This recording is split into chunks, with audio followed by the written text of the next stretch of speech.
أصحاب السعادة، الضيوف الكرام، السيدات والسادة، ندعوكم للجلوس في مقاعدكم.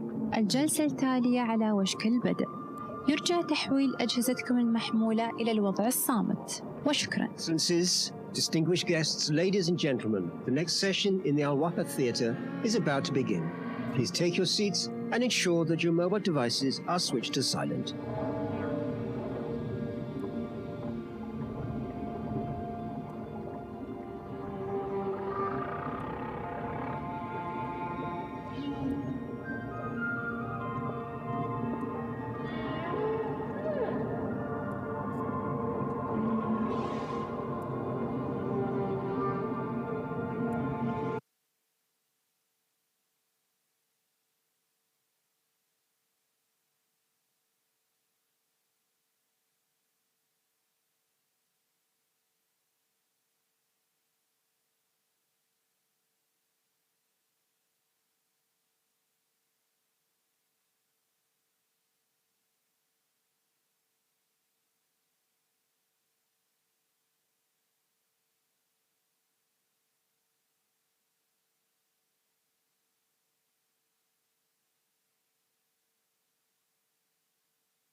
نرجو أن نحظى باهتمامكم.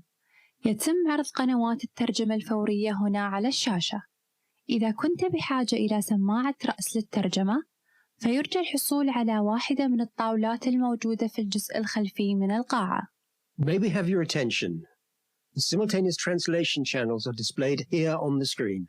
If you require a translation headset, please collect one from the tables located at the back of the room. Thank you.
أصحاب السعادة، الضيوف الكرام، السيدات والسادة، ندعوكم للجلوس في مقاعدكم.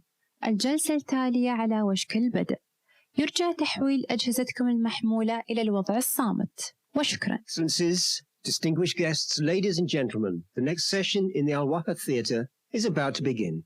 Please take your seats and ensure that your mobile devices are switched to silent.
أصحاب السعادة، الضيوف الكرام، السيدات والسادة، ندعوكم للجلوس في مقاعدكم.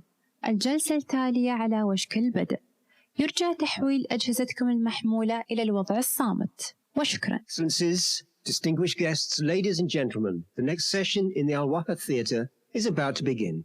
Please take your seats and ensure that your mobile devices are switched to silent.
أصحاب السعادة، الضيوف الكرام، السيدات والسادة، ندعوكم للجلوس في مقاعدكم.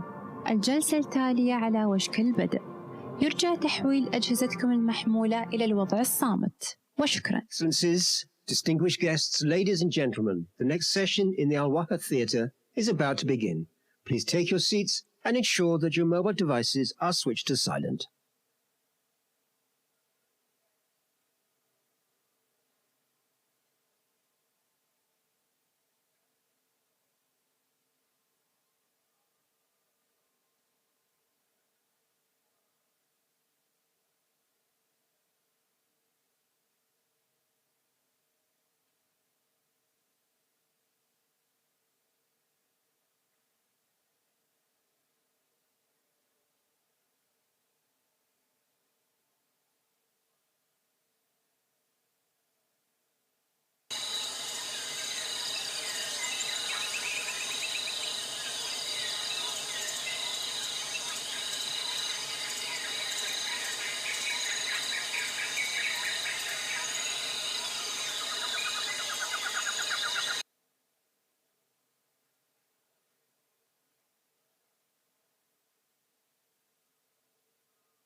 أصحاب السعادة، الضيوف الكرام، السيدات والسادة، ندعوكم للجلوس في مقاعدكم. الجلسة التالية على وشك البدء. يرجى تحويل أجهزتكم المحمولة إلى الوضع الصامت. وشكرا. Excellencies, distinguished guests, ladies and gentlemen, the next session in the Al Wafa Theatre is about to begin. Please take your seats and ensure that your mobile devices are switched to silent.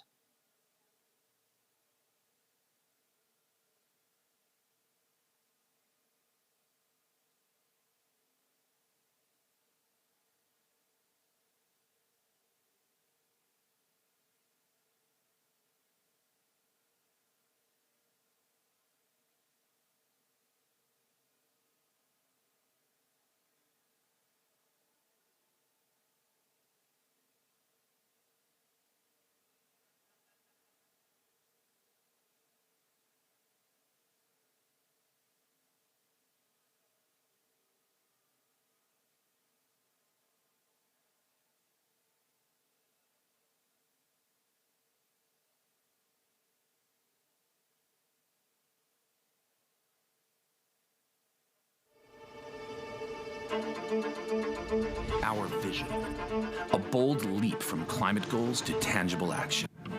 But our ambitions face formidable challenge. Can we break through the barriers of old systems and resistance? Can we seize the momentum? How do we ensure funding gets to where it is most needed? Our focus must be on people, lives, and livelihoods. But how can we ensure every voice is heard? Today marks a critical juncture. We must confront these challenges, close the gaps to 2030, and catalyze real transformative change. Here we seek to fast-track the energy transition, not just talk about it. Together we strive to fix climate finance, ensuring impactful allocation of every dollar. Today we put people and nature at the heart of our decisions. Here we must unite, act, deliver. Welcome to the World Climate Action Summit at COP28 UAE.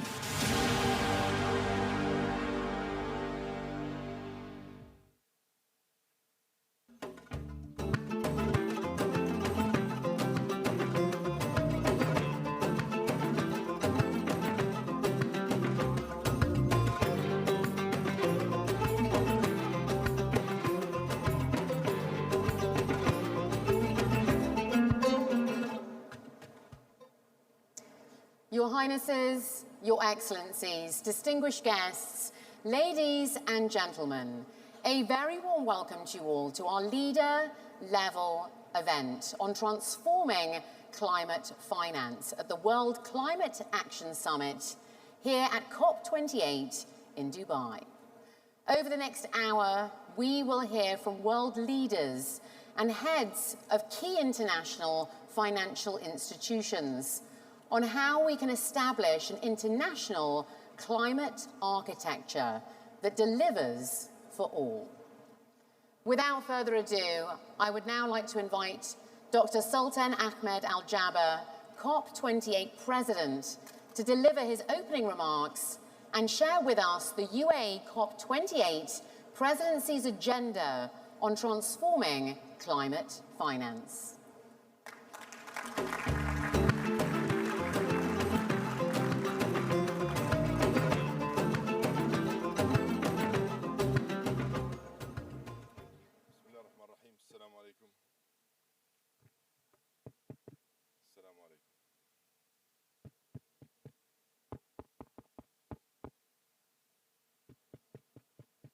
Mic actually work? Yes. Bismillah ar-Rahman ar-Rahim. Assalamu alaikum. Jazakumullah bil khair. In the name of Allah, the most gracious, and good evening. Delegates, distinguished guests, friends and colleagues, welcome to the World Climate Action Summit session on climate finance. This represents a new day for climate finance. A new day to help build trust. And it's a new day to build the true new climate economy. Yesterday, with all of your help and assistance, we delivered on trust with the historic announcement on loss and damage. And we now have a fund for climate impact response that is beginning to be operationalized with real money available. I want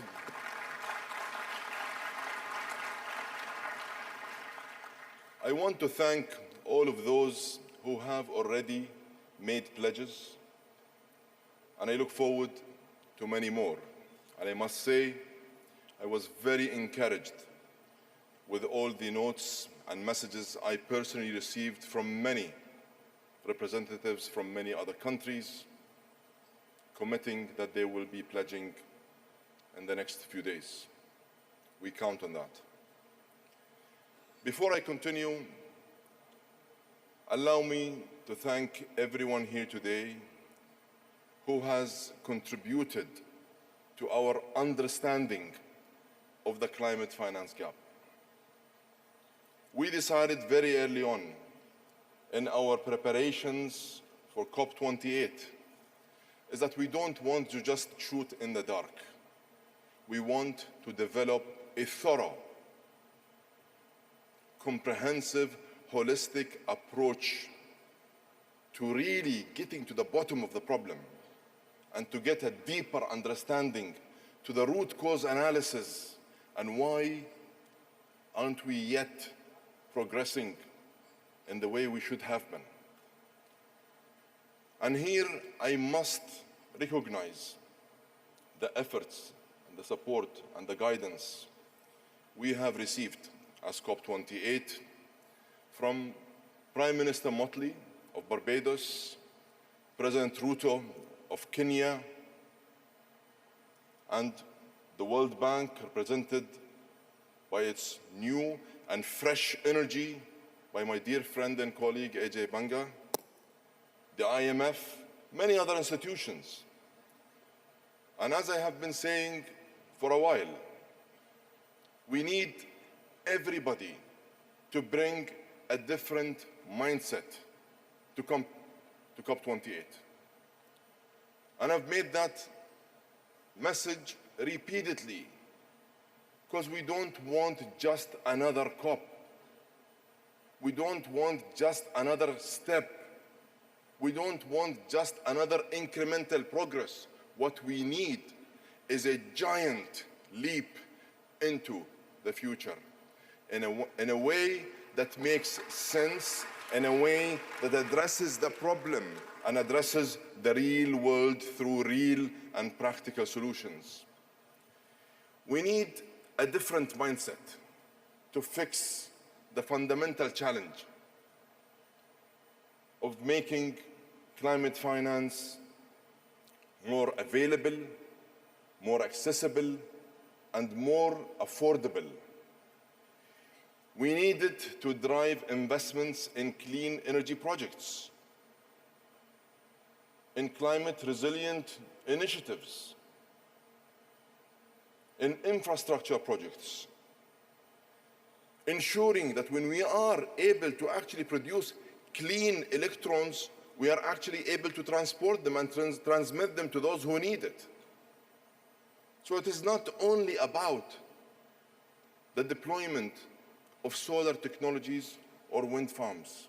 It's about the whole value chain of what it's going to take to address this climate challenge by introducing new electrons that will help mitigate this climate risk.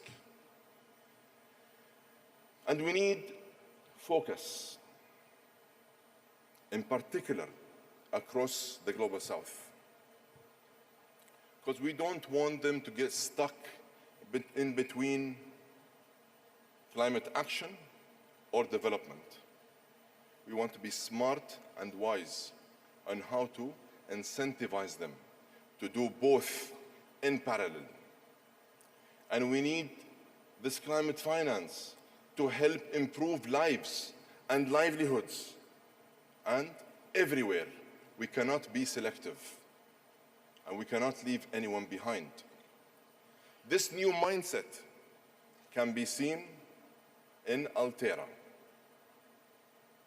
Altera is the multi-billion-dollar catalytic climate fund announced this morning by His Highness Sheikh Mohammed bin Zayed Al Nahyan, the President of the United Arab Emirates. Altera is a fund like no other, and it represents a defining moment in a new approach to climate finance. It is by far the biggest private investor, 100% focused on solutions to climate change. It starts with $30 billion from the UAE. And by drawing in investment from others, we seek to mobilize $250 billion of investment by 2030, only in the next 7 years. Altera will invest $25 billion through investment funds in clean technologies, in renewable energy projects, in infrastructure-related projects, in assets across the value chain of sustainability and climate-related initiatives and projects. Yet another $5 billion will be deployed as a catalyst, as a risk mitigation capital that will help reduce risk, ensure security and sustainability of funds, as well as attract and incentivize and motivate private capital. This $5 billion can be invested in parallel with concessional finance. And we're doing this to help reshape the risk calculations for the private sector and pull investments into the global south, because that is where it is really and mostly needed. And the best thing is that Altera's model can and should and must be replicated to cater for other areas around the world. It is, in fact, innovative thinking that can help change the climate finance landscape. And I must say here, if it wasn't for your support, for your guidance, the different engagement opportunities I had with the IMF, with the World Bank, with my colleagues in India, with my colleagues in China, with Mia Motley, with many other specialists and experts, those who are sincere and genuine in helping find solutions, I don't think we would be at this place today. It is also to the fact that we were given the opportunity to participate and engage openly in Paris with President Macron and his team, building on the Paris Pact and many other financial incentive packages that have been introduced in the past by France that helped better shape our deeper understanding of the challenge in order for us to develop a custom-tailored approach that will address the problem head-on. So I must say thank you. I thank you all for your guidance, for your assistance, for your patience, and for your support. We wouldn't be where we are today with our deep conviction and belief that Altera can and will play an important role in helping address the climate finance challenge. But is it enough? You and I will agree that Altera on its own will not be enough. It cannot be enough on its own. It should be a true catalyst, an enabler, an incentive for many others to start thinking differently, to start being innovative and creative, and in a way, to translate words into actions, to translate pledges and commitments into real cash available, accessible, and affordable. This is what is really needed. Excellencies, no single initiative will fix climate finance. A holistic ecosystem of solutions must be created. And that is why the COP28 presidency, with your help, has worked very closely with many relevant stakeholders around the world to develop the UAE Declaration on New Global Finance Framework. The declaration builds on the great work of the Bridgetown Initiative, the Nairobi Declaration, and the Paris Act. And it focuses on three main areas. First, rebuilding trust. We must restore faith and trust. Second, on reframing climate investments as true, profitable economic opportunities. And third, scaling up climate finance. In a way, going back to my initial statement, making finance available, accessible, and affordable. I must say, we are seeing positive momentum, and we are seeing good traction. And I must say, progress on trust is actually happening. In addition to the historic breakthrough on loss and damage yesterday, we are seeing strong replenishment of the Green Climate Fund. Donors are getting closer to fulfilling the overdue $100 billion pledge. International financial institutions are beginning to step up with disaster debt relief clauses and by expanding special drawing rights. And I am very pleased to announce that the United Arab Emirates is committing $200 million in SDRs to the IMF Trust to support climate resilience for low-income countries. Excellencies, I know we can do it. We have no other choice. The fact that you are all here is a big statement. We cannot miss this opportunity. I am very optimistic that we can drive progress across all climate pillars. We must recognize the economic opportunities of climate investments. We must start changing the narrative of climate finance. It can no longer be seen as a burden. It should be seen as a new economic development program.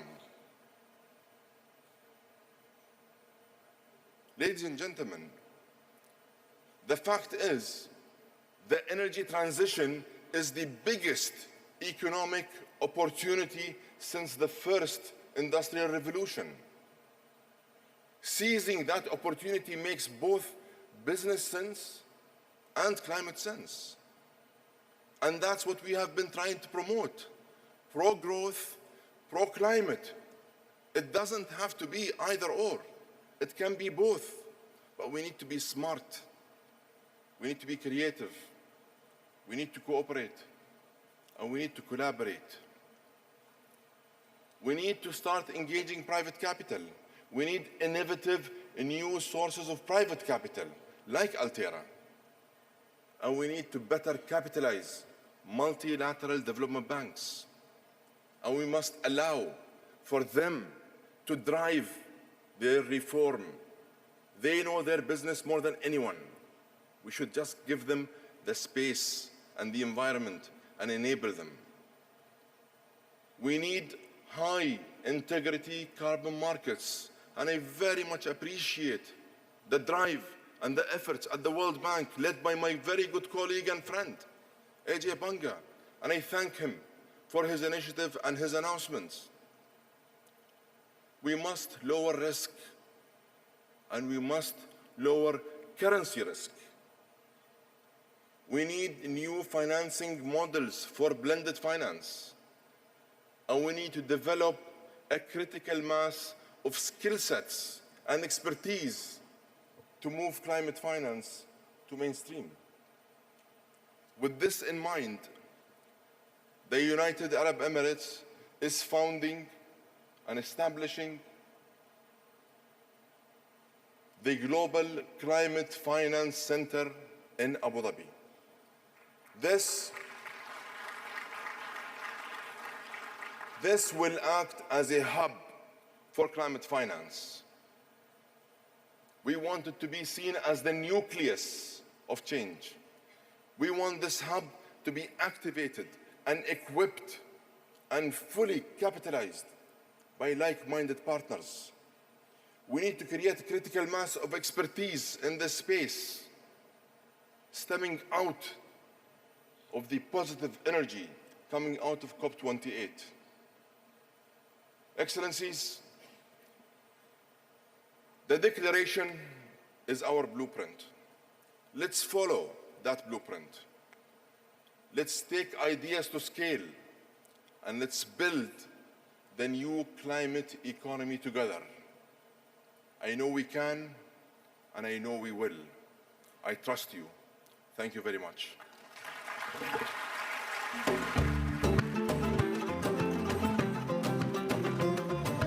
Dr. Sultan Ahmed Al Jaber, COP28 President, we would now like to invite you to stay on the stage, in fact, for a group photograph. Thank you so much, and thank you for such encouraging and inspiring words as well.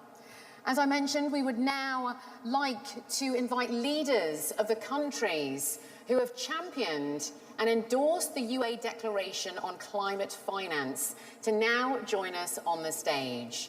I would now like to invite leaders from Barbados, Colombia, France, Ghana, India, Ireland, Kenya, Senegal, the United Kingdom, and the United States of America.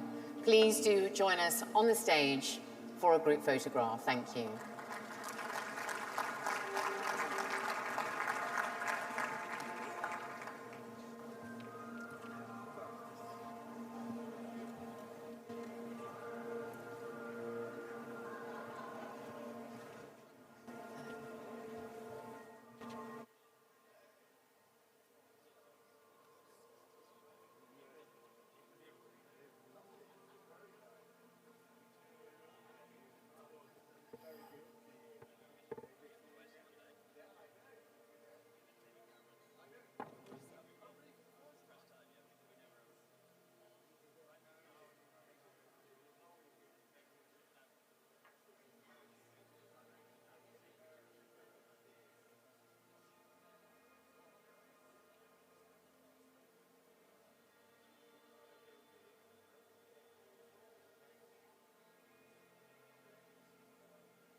I'm going to make it now.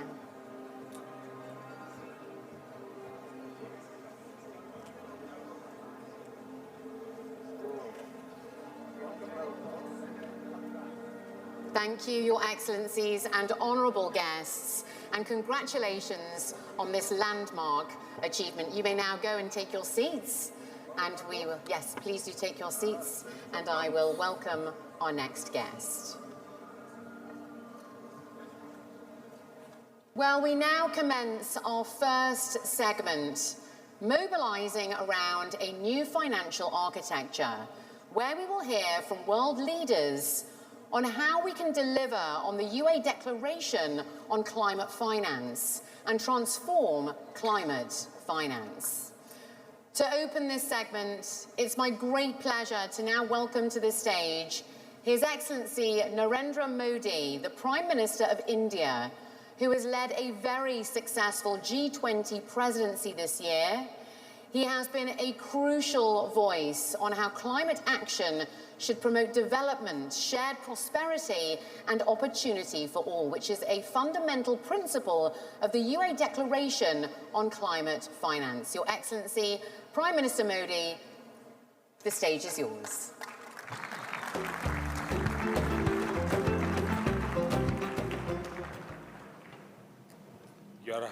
Your Highness, Excellencies, during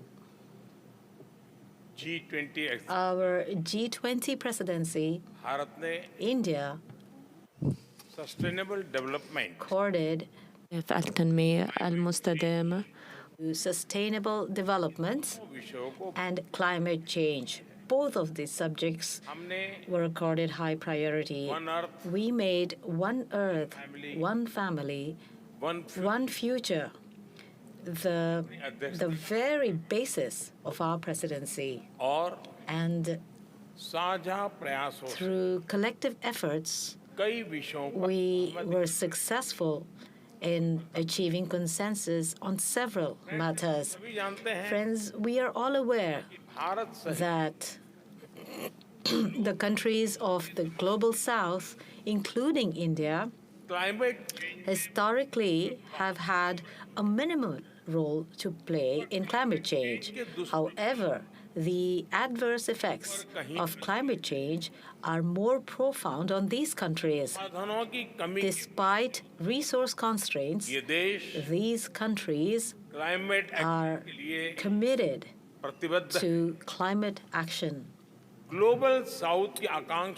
order to fulfill their commitments, climate finance and technology, they are both essential for the global south. The countries of the global south expect that developed countries provide them with maximum support to fight climate change. This is not only natural, but also fair.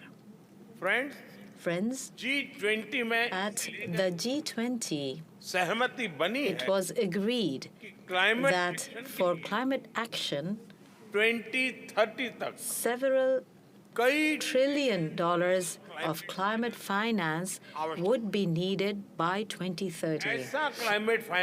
There is a need for a climate finance that is available, accessible, and affordable. I hope that the Climate Finance Framework Initiative of the UAE will strengthen efforts in this direction.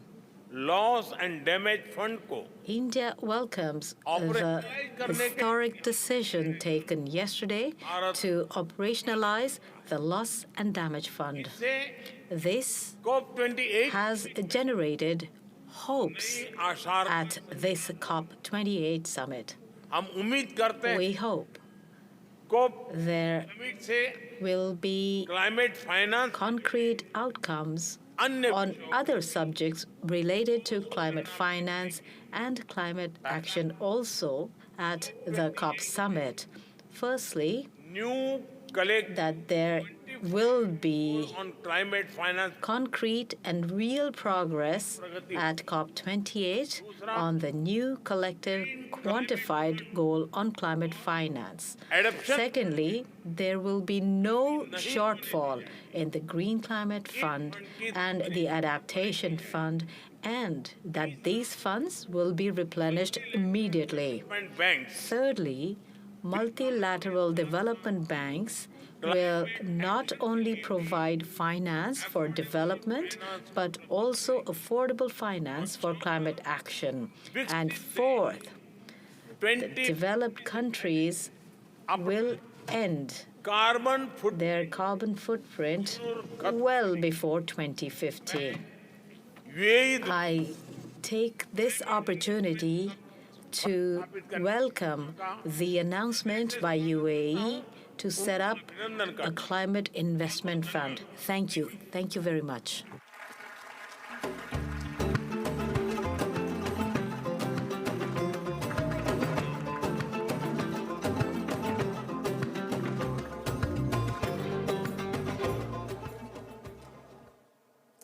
A huge thank you to His Excellency Narendra Modi, the Prime Minister of India.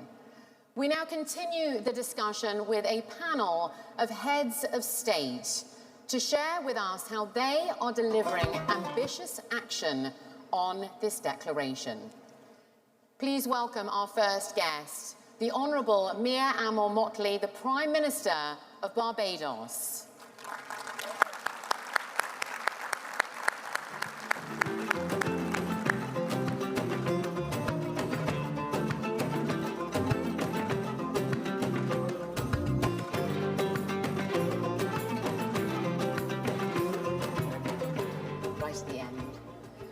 And now please welcome His Excellency Gustavo Petro, the President of Colombia.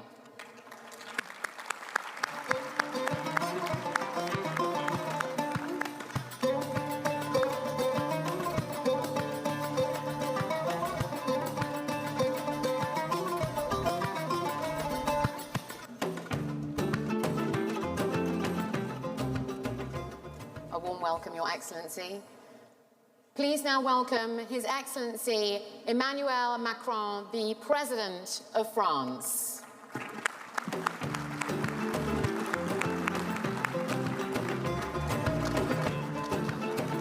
A warm welcome. And now please do welcome His Excellency Nana Addo Dankwa Akufo-Addo, the President of Ghana.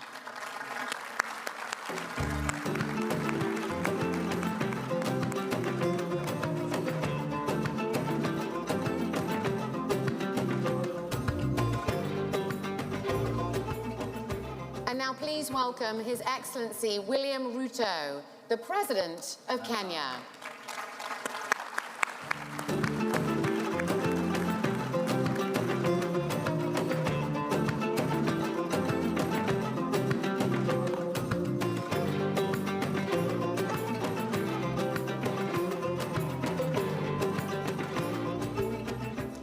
And now please welcome the Right Honourable Rishi Sunak, the Prime Minister of the United Kingdom.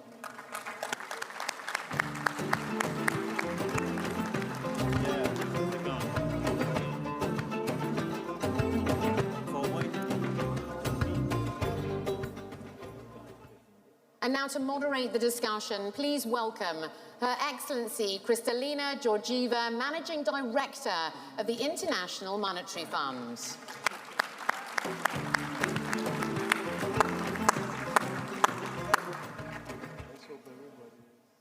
Thank you very much. I have an incredible privilege to bring to you leaders who have embraced the transition to the new climate economy, one that is low carbon and climate resilient, with imagination, commitment, and very strong political will. Big round of applause for our 6 panelists. Now, I am going to start with President Macron. President Macron helped my institution, the International Monetary Fund, to come up with an offer of affordable and accessible finance for the climate transformation by waking up a dormant asset, the special drawing rights of the IMF, and turning them into over $100 billion concessional finance. I speak on behalf of those who are beneficiaries. Emmanuel, bravo.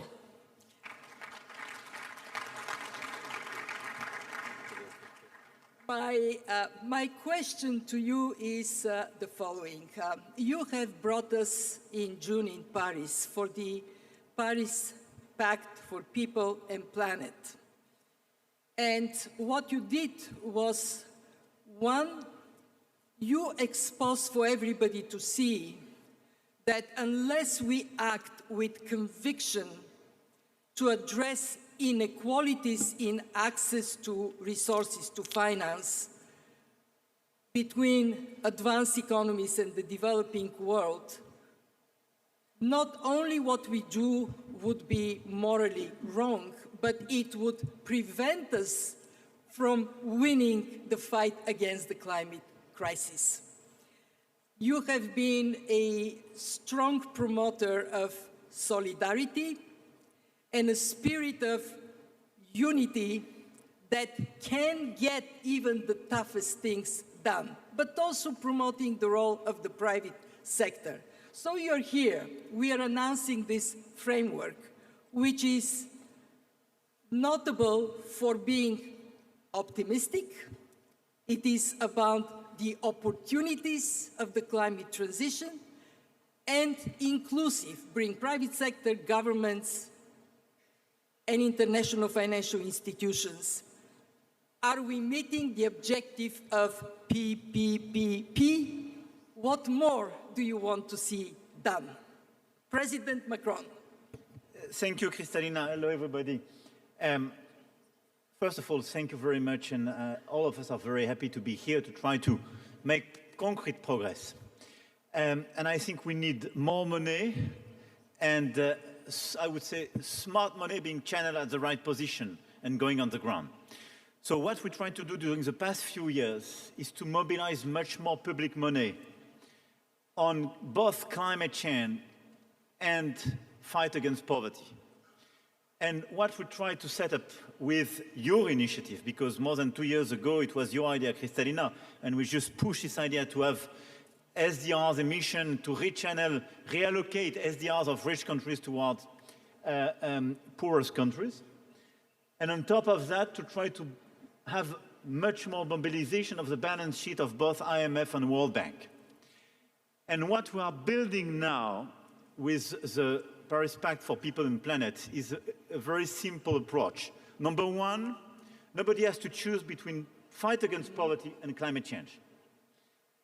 Because it was a protest of a lot of countries in Africa, in Pacific, in Latam, saying, okay, you are lecturing us on climate change, but you are not given money in order to fix poverty and inequalities in our countries. Fair point. Number two, the way to fix these issues should be a national one. It should be decided by people in charge, and each country has decided its own way. This is a matter of objective, but it's not a unique model, a one-size-fits-all to be decided in Washington, D.C. or Brussels or Paris. Doesn't work. It's a national approach. Exactly what we launched in Glasgow with the JETP, what we are launching with the Country Forest Package for Biodiversity, a country-by-country approach. Third point, we have to mobilize much more money. And what we decided, and we launched in Paris, followed up in Nairobi, New York, and here is we are multiplying by 3 the mobilization of money between IMF, World Bank, and finance in common. And I want to thank as well all the multilateral banks and development banks being present. And fourth, we need much more private money. So I think we improved because For instance, on SDRs, we are at 110, something like that, and even more thanks to the commitment of EAU today. We have the Loss and Damage Fund, which is part of this initiative, and I want to thank Mia because it was an idea launched in Bridgetown Initiative. And we will commit up to 100 million on this issue and this fund to be clear. But I think we need much more. And we need a series of clarification. And I just want to complete this agenda and the 4Ps approach by 3 elements being part of it. One, on loss and damage. We will have to prepare to simplify the governance, and this is why I say up to, given the governance, because we should distinguish intermediary revenue countries and poor countries. We will have to give a very open mandate for the governance because it should not be over-monitored, and we discussed that with Ajay. And we should be very careful on 2 things on loss and damage. Number one, it should not be a substitute of insurance and reinsurance business. Because for a lot of countries, this is their job. And we have to rethink and, I would say, reframe the financials. But it should not be taxpayers' money of certain countries to pay instead of what the insurers will leave. Otherwise, we will create a big disorder in this world. And the second point is in terms of contribution. All those who contribute to the situation should be part of it. And we should not forget prevention. And this is why, thanks to the SDRs, what the IMF is financing in a lot of countries are prevention actions. Yes. And it's very important because it's much more profitable than just financing loss and damage, because it's too late.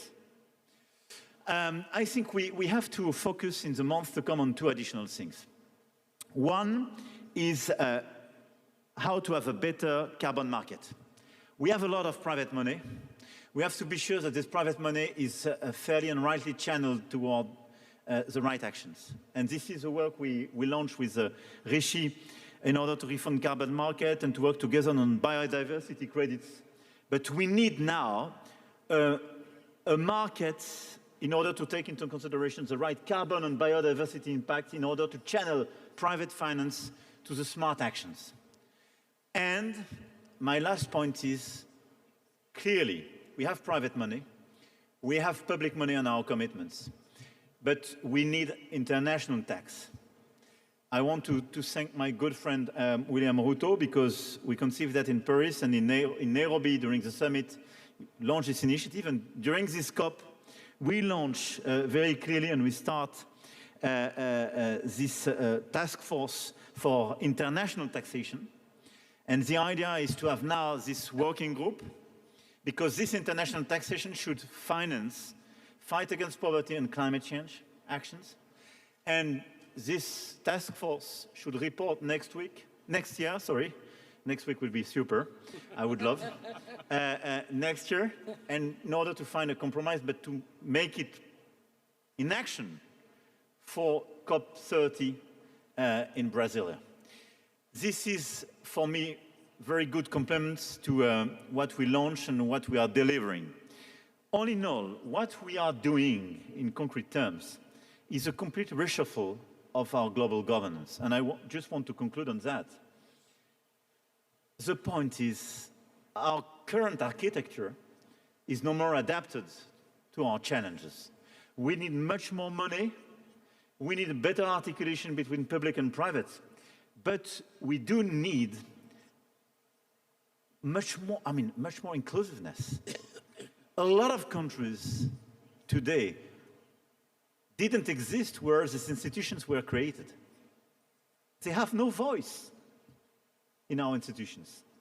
And this is why part of these actions and these concrete actions is as well now the reshuffling in the years to come of our common financial global architecture in order to make it much more fair and much more inclusive. I will not be longer. Great, very well said.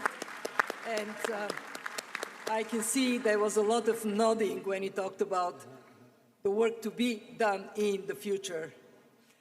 You mentioned President William Ruto, the Nairobi Declaration, the Africa Climate Summit, It was remarkable, bringing the continent to seek into the future a transformation of how energy is being supplied, how agriculture is being managed, how forest becomes an asset standing, not being chopped down. President Ruto, you talk about green industrialization for Africa being once-in-a-lifetime opportunity. What do you expect from finance, from the discussion we have today, so this opportunity is realized? What is your vision? What is your ambition? Thank you very much, Kristalina. And I associate myself with everything President Macron has said, especially in the space of where are we going to find additional new revenue sources for climate financing. The Africa Climate Summit brought African leaders together. And for a very long time, Africa has been in the corner of problems. We're trying to move Africa from being in the corner of problems to the corner of solutions. And we stated very clearly that we have ideas, we have suggestions, we believe Africa has the greatest stake in contributing to the solution around climate change.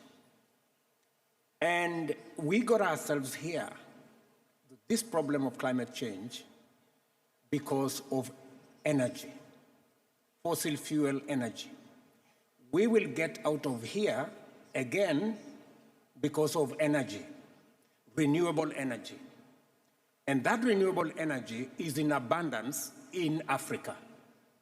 And that is why we believe that we are very well positioned to be part of the solution to the challenge we have today, so that, as Macron says, no country is left between making a choice between development or climate action. So we made a conscious proposition in the Africa Climate Summit. Number one, we said we are positioning Africa with our assets, that Africa has huge potential. We have 60% of the world's renewable energy. We have 40% of the world's minerals that can be used for transition. We have the largest, maybe 2/3 of the world's uncultivated arable land. We have the world's youngest population. So we have real assets that we can bring to the table to solve the problem of climate change and to solve the problem of development. And that is why we said three things are therefore very important. With our assets, we believe that the solution going forward is how do we tap into the huge green energy opportunity, potential and opportunity in our continent. We are lacking technology and we are lacking capital. And therefore, three things come into the equation. Number one, how do we unlock the resources that have been committed? Whether it is in loss and damage, and I'm very happy that we've made progress in the last few days, thanks to UAE and other partners.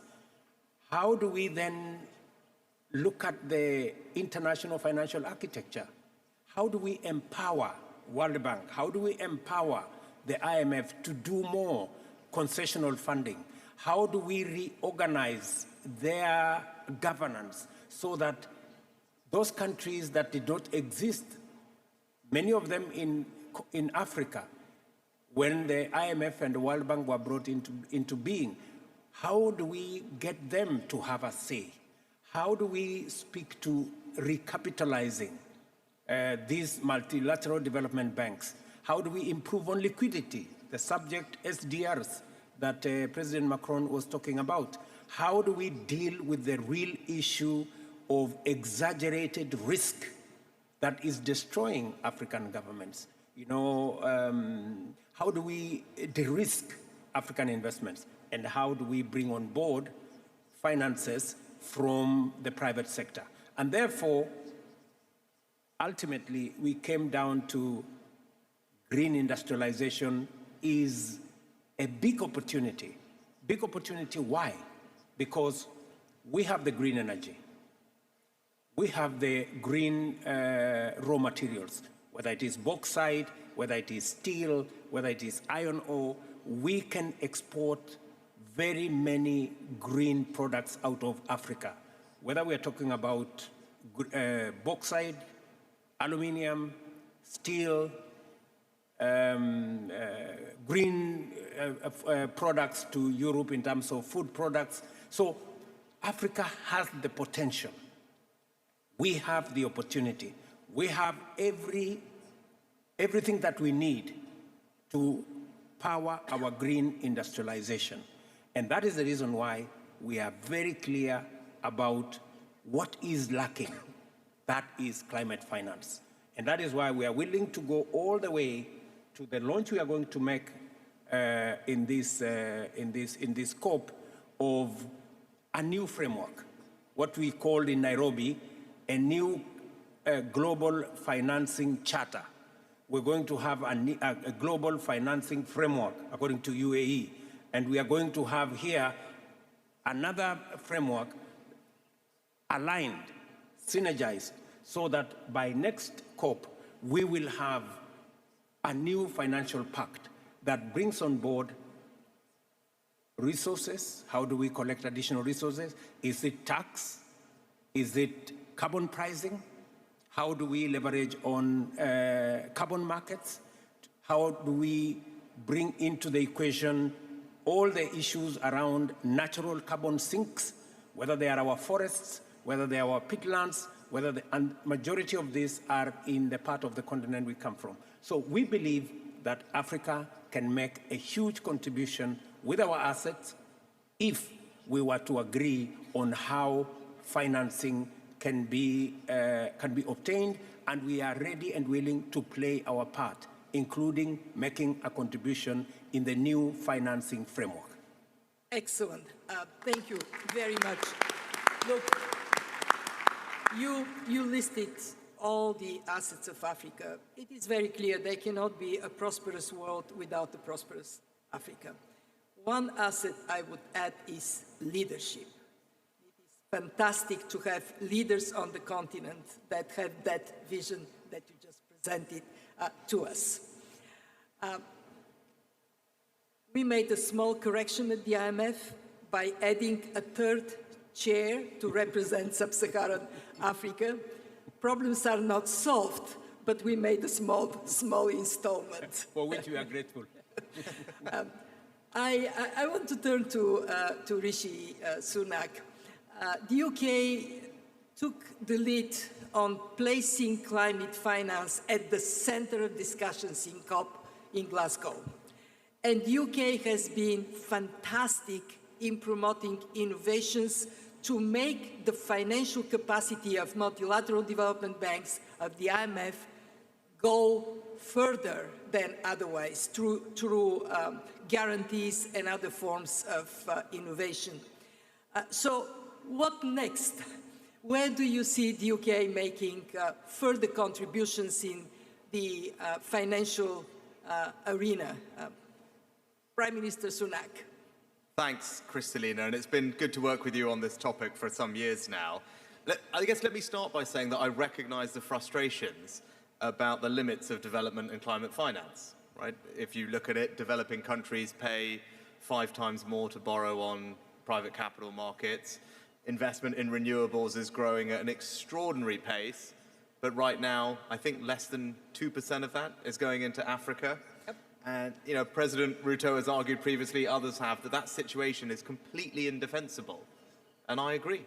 I think we would all agree with that. And that's why the $30 billion Global Climate Fund that's been announced is so welcome. It's why the Global Climate Framework is so important. And I'm pleased that the UK is supporting that. But if we want, Christine, as you said, this bigger, better financial system that's going to help us get the SDGs back on track, deliver all the Paris agreements and actually reverse biodiversity loss, then I think there are probably three areas where we need to focus, and it overlaps a lot with Emmanuel said earlier. I think the first is we just need fresh thinking about how we do this. And that's why a while ago we pioneered the use of climate resilient debt clauses, so that climate disasters don't become economic disasters, and those should be standard across the board by 2025. They will make an enormous difference. We need reform of the financial institutions. You and I have spoken about that in the past, and we support a conditional capital increase for the World Bank, and Ajay is sitting there because where we can stretch these balance sheets to make a difference, we should, and I know that we will, which will be welcome to many people. So that's the first thing, is fresh thinking in how we do things. I think the second thing is just we need to dig deep and find the resources. So, we're here today as the UK announcing over £1.5 billion of new initiatives, not only to the Loss and Damage Fund, which it's crucial that we've got that off the ground, but also for forest sustainability, which Emmanuel and you touched on with President Ruto, which is an incredibly important part, and we will deliver on our commitments. We feel a responsibility to deliver on the £11.5 billion of climate finance that we promised, and we will do that. And then I think the third area is to recognise that this can't be done with public money alone. And that's why leveraging private sector capital is so critical. London is an enormous global financial centre. I took a decision 3 years ago to make it a net zero aligned financial centre, and that is having an enormous catalytic impact. And in particular, things like carbon markets, which Ajay will talk about later, I think, are crucial for harnessing that private capital into those countries who need it, but also being creative about insurance products. Again, it's a big strength of London, and where we can have creative, inventive insurance products that work, that will leverage the capital that we need at scale. So look, I think COP President said at the beginning, we need a step change in our approach to this, but if we do things in those three buckets, which I think overlap with what others have said, I'm highly confident we can deliver that change. So very much agree with you. Thank you. That is, look, this is why these leaders are here, because they have done it and they're going to do more. And I'm going to turn now to the President of Ghana, President Akufo-Addo, who has taken the responsibility for the V20, the vulnerable countries. There are unfortunately many more than 20, and has moved the attention to these countries up and forward. One of the legacies from your time is going to be much more attention to what countries define as their priorities. So as you're going to pass the baton to Mia Motley right here, what are the messages you want to bring? And out of the experience of Ghana, what do you want this new framework for climate finance to deliver for you? So thank you very much indeed, Kristalina. I don't know whether you're responsible for the panel, but I'm grateful to be a part of it. Thank you very much for it. And also, of course, to our hosts for bringing us all here together and the work that they're doing. I think there are two or three things that, for me, are critical. First of all, the sums of monies that are required by the vulnerable. There are 56 countries involved in the Climate Vulnerable Forum, which at the moment Ghana chairs, but which is going to be chaired very soon by Prime Minister Mia Motley. We now have an independent secretariat, which is hosted in Accra, and the former president of the Maldives, Mohamed Nasheed, is the one who's going to be the new Secretary General. So we're going to have a formidable leadership, Mia Motley and him, to carry on the work of the thing. I think the first thing is recognize the scale of the problem. We're talking, and Prime Minister Narendra Modi spoke about it when he spoke, and we're talking about trillions of monies that are required for the transition to be effective in the vulnerable nations of the world. It is now clear to all of us that that money cannot come from taxpayers' monies in the West. It can't come from public monies. It has to come from the private sector, where the trillions of monies available in the globe are. And I think that that points to one immediate solution for us. To what extent institutions like your own, the IMF and the World Bank, can become bridges for countries like my own and the vulnerable countries to be able to access these funds. Historically, the monies that we have access to have been the most expensive monies in the world. We are the poorest people on the globe, and when we borrow money, we pay more for it than those who have money. That is a situation that has, and it can only be reversed if the World Bank and the IMF become this catalyst for being able to access the large monies that are out there. And I think that for us, from what we have seen in Ghana, is something extremely important. That is one of the important decisions that have been taken by the Climate Variable Fund, which Mia Motley and are going to carry on. The second, of course, is the issue of the voice. Yes. The decision that has been made by the IMF to have this third, as it were, voice for us is a very welcome one. But we want to see that trend carried across all the global institutions, that there is now an effective representation of those who have not been represented before, especially the Africans. Because if decisions are going to be made of the magnitude that now has to be done, those who are affected have to be there to be able to make sure that the decisions are the right ones that are going to be made. So that's the second and absolutely key aspect. And thirdly, the mindset. We've lived so far on the assumption that some people will have to be poor for others to be rich. That mindset is what is at stake in the whole climate discussion.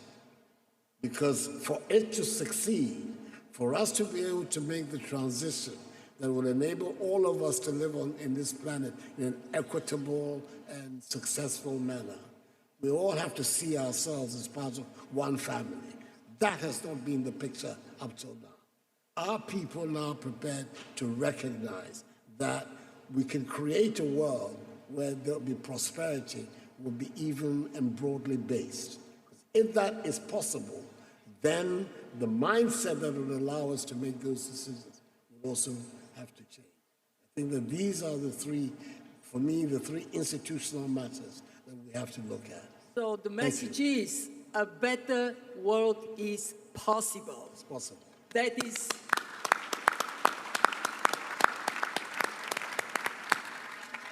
is the world we must come Amen. to. And I cannot think of someone who has been most energetically involved in fighting for a better world than Mia Motley. We all know about the Bridgetown Initiative, Mia. We know that you don't shy away from speaking truth to power. We also know that you are tremendously capable of bringing solution mindset rather than oh my goodness, it's so bad, crying mindset. So tell us how you see this COP. How do you see our moving to a better world? Thank you very much, Kristalina, and let me thank our hosts here in UAE for their passion and for the excellent arrangements thus far. This is where the rubber hits the road, and regrettably, we've been talking for some time. We're beginning to see progress. The question is whether it will be equal to what is needed. We believe, for example, that the capitalization of the Loss and Damage Fund is critical because it provides essential grant funds post-disaster, and that is absolutely necessary. but the scale of its capitalization will be a concern to all if it is not properly capitalized. And that's why we feel that a mechanism that allows both for capitalizing the loss and damage, but increasing what is available to you with the Resilience Sustainability Trust and what is available to development banks for resilience funding is equally critical. We've been talking about public money, which has to continue. We've been talking, however, also about mechanisms for non-state actors contributing. And whether it is through the international taxation that Emmanuel is speaking about, where we can spread the burden, not just to the oil and gas companies, which we've said, if you've made $4 trillion in profits last year, $200 billion will not hurt you. Treat 95% of your profits as 100% and give the other 5% to be shared between a loss and damage fund and financing resilience and adaptation through the mechanisms. Similarly, we're asking people, and I'm conscious of the time, so please, we're asking people to look at how do we share the burden. Each of us wants to save the planet. Now, if we have 4 billion people traveling last year, who is going to stop traveling because of a $5 or $10 US charge per ticket? And that allows everybody to be able to share the burden, as William and Emmanuel are looking to do with the International Taxation Force. Similarly, you have $7 trillion in goods moving on ships last year. If you put 1% on that, that's another 70 billion. So when you take 200 from oil and gas and you take 70 billion from international shipping, not to be passed on to the consumer, by the way, and when you take equally another 40, 50 billion from international travelers, air travelers, and then you look at what is the most efficient financial transactions tax and dealing with insurance, so that we have a dedicated source of funding, not just for loss and damage, but for the global public goods that have to be financed in order to build resilience. Secondly, we need to be able to determine how best we're going to manage and regulate carbon markets. We're talking all over the place, and we haven't settled on how best this can work to avoid the greenwashing and to avoid implosion. Thirdly, Aji is going to solve this. I hope so. Putting him And he's already started with what the climate resilient debt clauses, debt pause clauses, what we call climate clauses. Barbados is the largest issuer globally now of debt with climate clauses. It works. Immediately upon a disaster, we will be allowed to save over 2 years 20% of GDP. That makes sense because I don't need to be paying debt when I should be providing shelter or providing food immediately after a disaster. And we learned the hard way when Dominica had to pay money immediately upon that. And the last point I want to make is where and how are we going to make decisions? Because that is what is holding us back. We get here, we talk. At the end of the day, how are we going to have a mechanism that can secure international taxation as efficiently as the world has imposed on us the global taxes and Pillar 2 with respect to the global minimum tax? How are we going to ensure that the voices of small countries who have a different reality, insurance works where insurable risk exists? And Emmanuel, I hope we can get that for other parts of the world.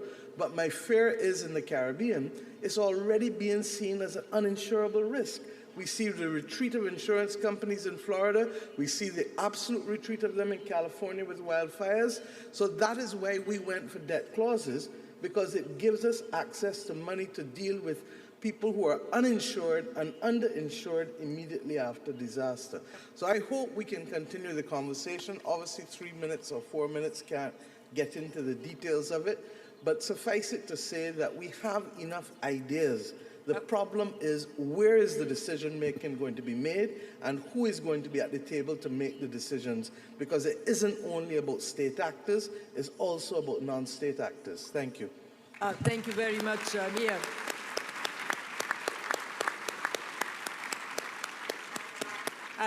I should have done it when Rishi spoke. The UK truly shook up the world on how we deal with the countries or projects for that matter hit by a natural disaster. So I very much recognize your contribution. Last but not least on our panel is somebody who has been on the front line talking about Marshall Plan for climate, President Petro. You also hosted in Cartagena the first in Latin America grounded World Summit of National Development Banks. How do you see COP on finance with this declaration moving us in the direction of that ambition you talked about? And I'm really sorry to ask you to be short because the organizers are telling us that I am a miserable moderator. So please, President Petro.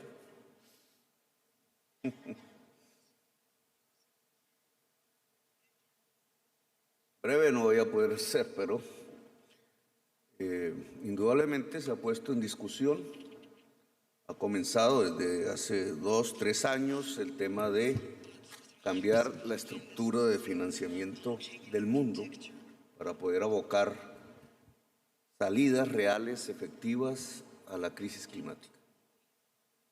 Cartagena es apenas una parte de esa discusión entre un proceso que tiene que profundizarse y llegar a acciones concretas. Uno, acciones concretas que no pueden ser marginales, no pueden ser miles de millones de dólares. En español tienen que ser billones de dólares para afrontar el problema. Es una enorme cantidad financiera para poder transitar de una economía carbonizada hacia una descarbonizada. Estamos afrontando un problema extraordinario para la humanidad, nunca lo habíamos vivido. Por tanto, las soluciones, las salidas son también extraordinarias. 2, me distancio un poquito del presidente de Ghana. La transición de la economía descarbonizada de la economía carbonizada hacia la descarbonizada no es rentable. La mayor parte del esfuerzo no se mide en rentabilidad. Por ejemplo, salvar la selva amazónica no es rentable. Lo rentable ha sido destruirla. Lo mismo podríamos ver en las selvas del Congo, en las selvas de Indonesia. La mayor parte del esfuerzo para... Most of the effort that we have made to solve this crisis is not based on rentability. That's why the capital is not going to get to that kind of effort. It's going to go for the affordable efforts. But most of this effort has to be focused on the public sector, public money. And where is this money located? Nowadays, every country, every state has a big debt, both rich and poor. We are all indebted through the IMF, through the World Bank. And this is where we need to see a shift. What do we propose? Something that was already done during COVID, so that we can allow special SDR so that we can improve each state. Some of them would have more, some of them would have less, but then altogether we will have more capability to finance in renewable clean energies, energetic transitions that can allow us to solve this problem. This is in the hands of the IMF and those in charge of the World Bank and these institutions. If we take this at scale, if we give each state more power, we will have to open 2 discussions. One, a world planification for this transition amongst states. And in second place, we should open a door to the contract among states so that these monies, especially the public ones, can flow towards where the real possibilities lie in terms of renewable energies. I share this opinion with the President of Kenya. It's in Africa and South America where we see the big potential for renewable clean energy. We cannot go into a loop for fossil fuels and oils. We have to create a universal scale of zero carbon. Thank you. Thank you. Having admitted my failure to keep everybody within a short period of time, the only way I can recoup any remaining reputation is to say thank you very much. I will not sum up. You were fantastic. Thank you.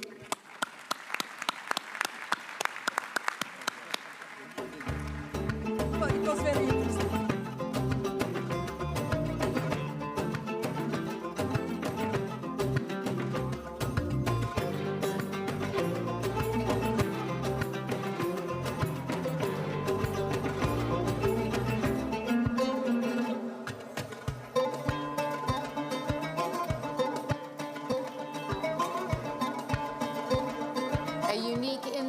From 7 heads of state on how they will work together to deliver on the UA Declaration on Climate Finance, turning ambition into action. And what a great privilege it is to have you all here today and to hear such an encouraging discussion. Thank you so much. You may now take your seats. Thank you so much. Your leadership gives us hope that we can deliver concrete and practical action to implement this declaration and meet our shared climate goals. And what a great privilege it is to have you all here with us here today. You may now take your seats. Thank you so much.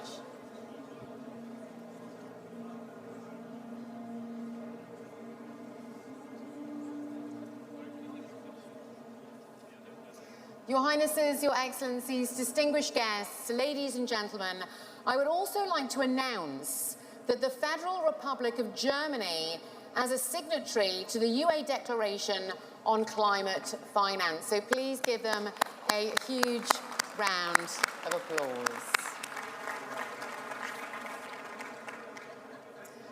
We now turn to our next segment on a new way forward, which will showcase how key international financial institutions will deliver on the UA Declaration on Climate Finance. Reform of the international financial institutions has been a key pillar of the COP28 presidency agenda, which COP28 President Dr. Sultan Ahmed Al-Jaber has been calling to action on.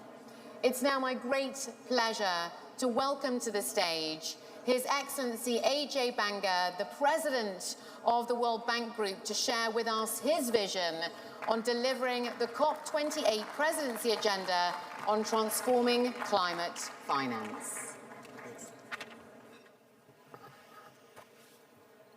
Thank you very much.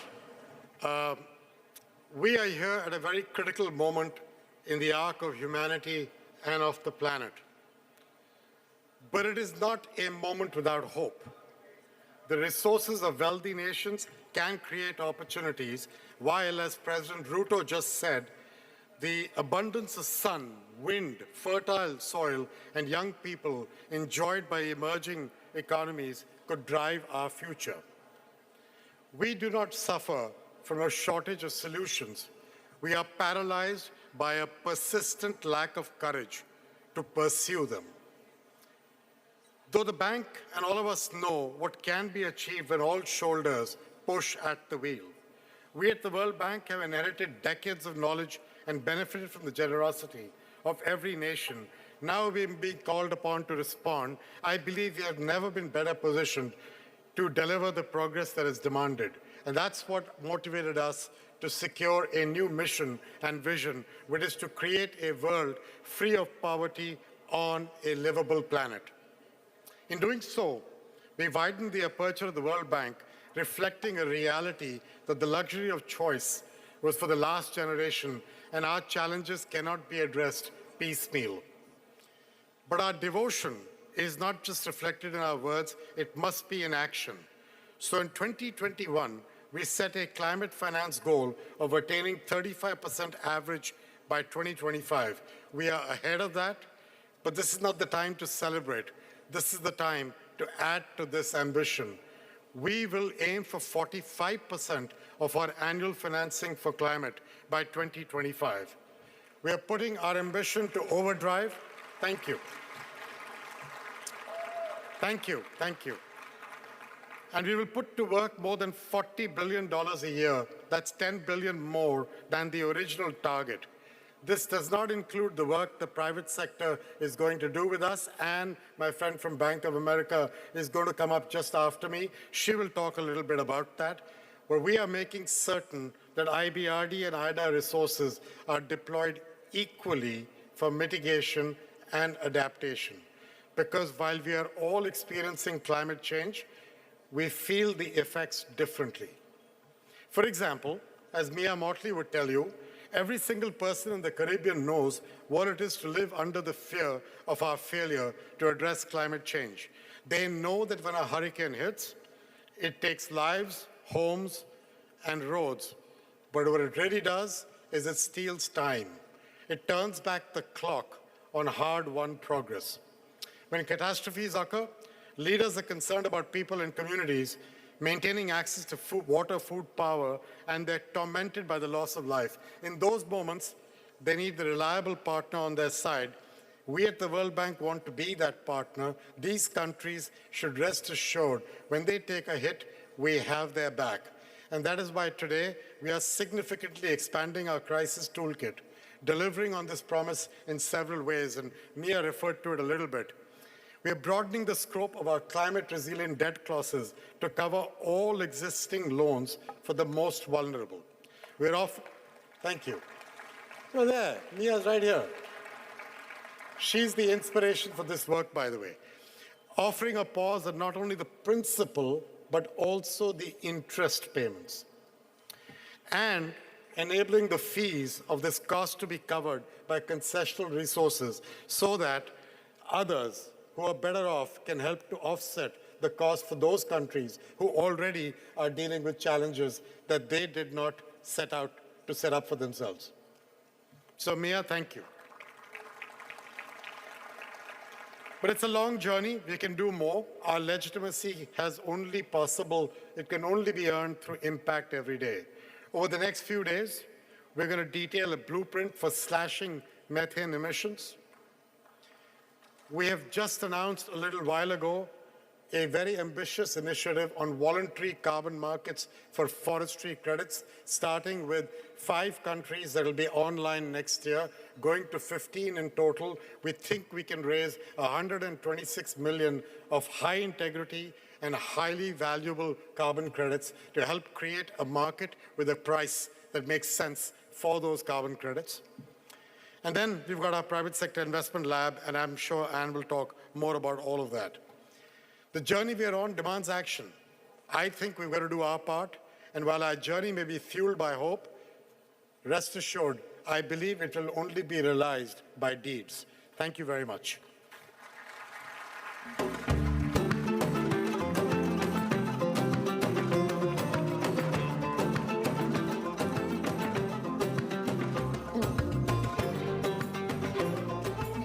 Thank you so much, Your Excellency. Muchas gracias, Su Excelencia,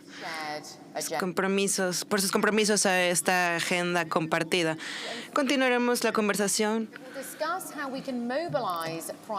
en cómo movilizar financiación para la nueva economía climática. Demos la bienvenida a Su Excelencia Jim Lee, con el presidente del Banco de Inversión de Infraestructura de Asia. And now please do welcome Anne Finucane, the former Vice Chair. Demos la bienvenida a Anne Finucane,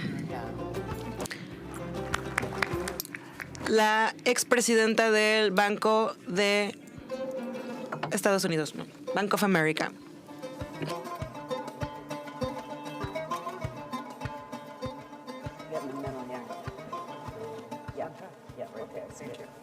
Hello, everyone, and we will be brief. Seremos muy breves. Vamos a responder algunas de las cosas que escuchamos del lado del sector privado y hablaremos de algunos puntos de mercados que se fusionan. Y voy a comenzar y después escucharemos el punto de vista del Banco de Desarrollo de Infraestructura de Asia. 400 millones de dólares para el Fondo de Pérdidas y Daños es una gran noticia. Compromiso social. Conference going on the business and private finance, a business and philanthropy that will be a 2-day summit, and you're hearing commitments from companies at the same time. And en philanthropy también. Going on in terms of, ¿Qué está sucediendo en cuanto a la financiación privada y pública que pretende crear energía eólica, solar, sustentable, limpia y renovable, nueva fabricación sustentable, las infraestructuras que tenemos en Estados Unidos que están creando este catalizador. Just now, we've heard the UAE $30 billion climate fund, which includes a $5 billion tranche dedicated to catalyzing money for the global south. And I know with initial partners, TPG Rise, BlackRock, and Brookfield, there'll be others to come. The thing I want to just say before Jin speaks is we know that this is where the money is going. Climate is, the thing with business is we don't like conflict. And the more the climate issue increases, we see the conflict will follow. And therefore, we have self-interest in getting involved. Así que no queremos que los intereses personales influyan. So that brings me to a final point. Pero nos interesa el bienestar de nuestros empleados, de nuestras familias. Popular, it is stalled, but as my el mercado de carbón. And as Ajay mentioned, this is the carbon markets that have to get going again, because this is where we can put in first loss money and concessionary capital into emerging markets and the developing economies. And this will be the money, billions of dollars that we can put in that companies will get credits for, but this will be money that we can put in that would otherwise simply not be there to deal with the $2 trillion a year we will need for the emerging markets and developing economies. And Jin, I know you wanted to speak to that too. Well, I think currently the emerging market economies, developing countries, have two challenges. And this is what the multilateral development banks need to help. First of all, there's a huge deficit in infrastructure development in many emerging market countries, developing countries. This is what they need to do, because we understand infrastructure paves the path for sustained development, for poverty reduction, and helping these people move to a more decent life. The other deficit certainly is the financing for climate change mitigation, adaptation. Now, how can we reconcile these two challenges? How could we make sure the allocation of resources for infrastructure development, poverty reduction, and social development vis-a-vis the financing for climate change mitigation adaptation? And I fully agree that we need to develop the carbon market. We should have carbon tax to make sure that who pollutes should pay, right? Now, the current situation is some of these people need to work out a solution for the challenges faced by developing countries. Our idea, our bank, as you know, Asian Infrastructure Investment Bank, has a mandate, which is to promote infrastructure for tomorrow. What does that mean?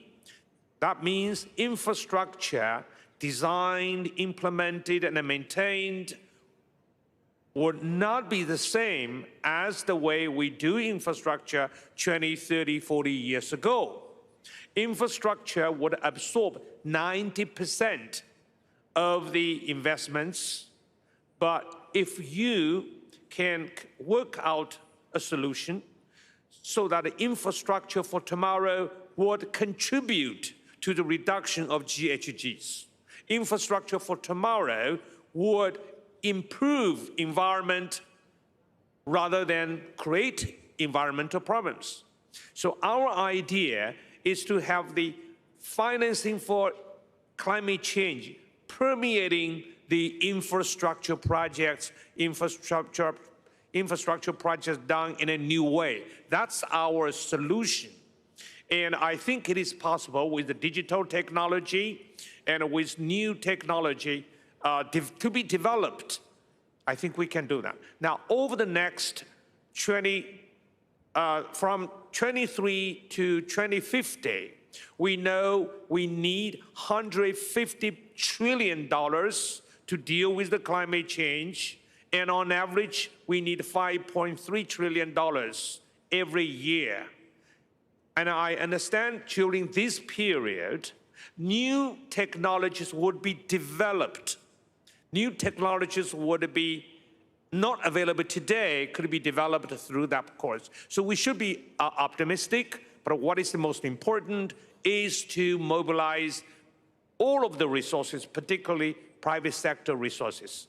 Now, every day, trillions of dollars are moving around the planet, looking for a landing spot. Where is the landing spot? The place where you have policy predictability, you have good, sound regulatory and environment circumstances, so that people would be willing to put the money in those areas. That is why we will help the developing countries to improve their regulatory and macroeconomic environment.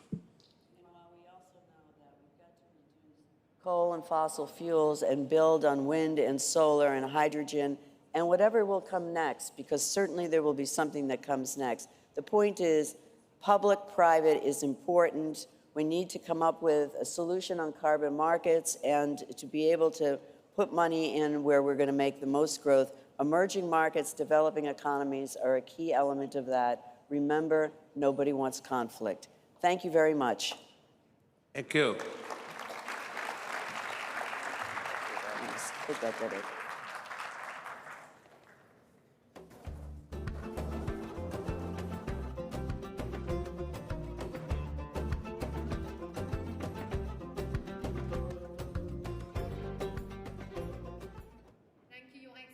Huge thank you there to Anna Finucane, the former Vice Chair of Bank of America. A brilliant insight on catalyzing private capital for climate solutions. Well, just before we close the session today, we have a brief video to provide an overview of the new vehicle and what it seeks to accomplish as a part of the UAE's efforts to help finance a new climate economy for all.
السيدات والسادة،